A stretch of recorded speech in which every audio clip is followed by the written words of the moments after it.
Storytime with Tom Foolery presents Elvis McCoy Wrecks Christmas, written by J. Long. There were only 6 hours left on Christmas Eve, and Santa Claus could hardly believe how badly things were going. Somebody was trying to sabotage him without his knowing. Santa had carefully saved the list of children who had misbehaved, but it had been destroyed. Saint Nick was growing increasingly annoyed. Many of the toys were still not made. Mrs. Claus was growing very afraid. Most of the toy machines were broken. In the toy factory, barely a word was spoken between the team of elves who had almost given up on themselves. The reindeer knew something was wrong because this year they hadn't heard any Christmas song from Santa's powerful karaoke machine. What did all of this mean? When the police looked at Santa's CCTV, they could scarcely believe what they could see.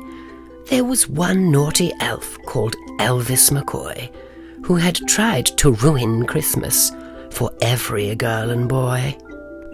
Working every night till a late hour had made Elvis sour. McCoy had tried breaking every toy-making device without even thinking twice. Santa's patience was being tested. Elvis McCoy was almost arrested.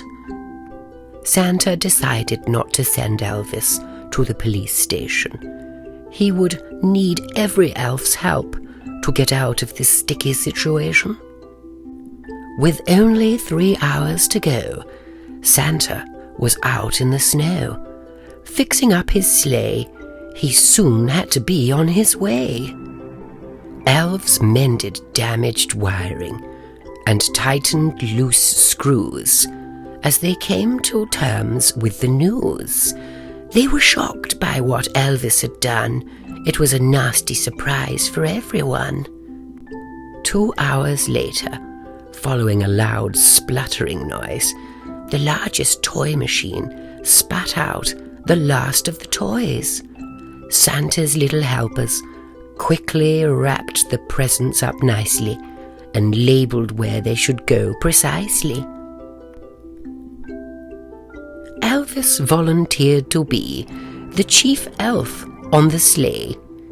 He had done a lot of bad, and now he had to pay. Santa said to Elvis, "You've not only let me down, but also my whole crew. Many children who should be on the naughty list will now get gifts because of you." Elvis noticed that not all the toys that had been defaced had been replaced. He didn't have the heart to tell his chubby boss, who would undoubtedly get cross.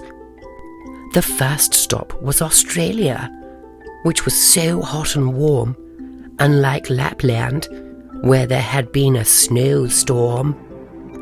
Morning was breaking as they left Melbourne. The sun was awfully bright. Santa and Elvis would have to pace themselves. They would work long into the night. When they reached Japan, Santa got on the wrong side of a sumo wrestling man. Elvis calmed the would-be attacker with a plastic toy from a Christmas cracker. Elvis had a giggle when he saw Santa wiggle out of a chimney top in France, with smoke rising from his underpants. Santa screamed and winced, as though he had lost all reason. Elvis cleverly poured cold water on Saint Nick's nether regions. In the Highlands, Nessie played a little too rough. Santa clamoured till they were rescued by brave Ewan Macduff. Elvis and Santa came face to face with aliens from outer space. Santa had to crack his whip to give the spaceship the slip.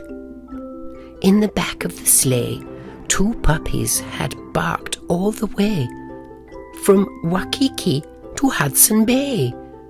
They were to be delivered to Cecil, whose house had an eerie feel.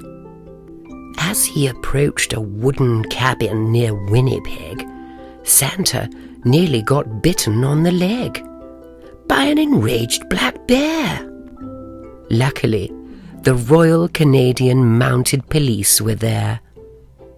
Saint Nick had put on a lot of weight over the past year, from cookies, fudge, cake, and dare I say it, beer. So the sleigh's cargo was on the heavy side. It wasn't an easy ride.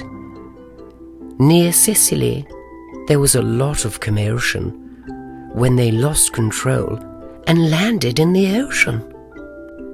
Santa's head was completely submerged.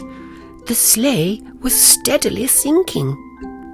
Disaster was avoided, thanks to Elvis's quick thinking. Their last stop before turning home was near the Colosseum in Rome, where one strange child called Diego had asked for a giant garden gnome. Wanting to make amends, Elvis asked Santa if they could still be friends. Santa said, "Tonight you did me proud, but from now on, no shenanigans are allowed." By the white cliffs of Dover, McCoy again showed his brains, taking over when Santa fell asleep at the reins. In Lapland, Santa thanked Elvis, and Elvis grinned from ear to ear. One and all in the North Pole were full of Christmas cheer. Later that night, though his voice was a little croaky, Santa decided to belt out some karaoke. The elves began to dance. There was even kissing and a little romance. The next morning, children in millions of homes woke up to wonderful presents, including Diego and his giant garden gnome. The end. Elvis McCoy Wrecks Christmas, written by J. Long, narrated by Tom Foolery. A very special thank you to John Long for sending us his festive release. There is a link in the description of where you can purchase this book. We hope you enjoyed this special impromptu edition of Storytime, and we also hope you had a lovely festive season, even though technically it is now the festive Gooch. You know, the festive Gooch, the bit between Christmas and New Year. Yes. So, Merry Goochmas, everybody, from the Tom Foolery channel. Yes. Finger the links on screen. Storytime will return. See you next time.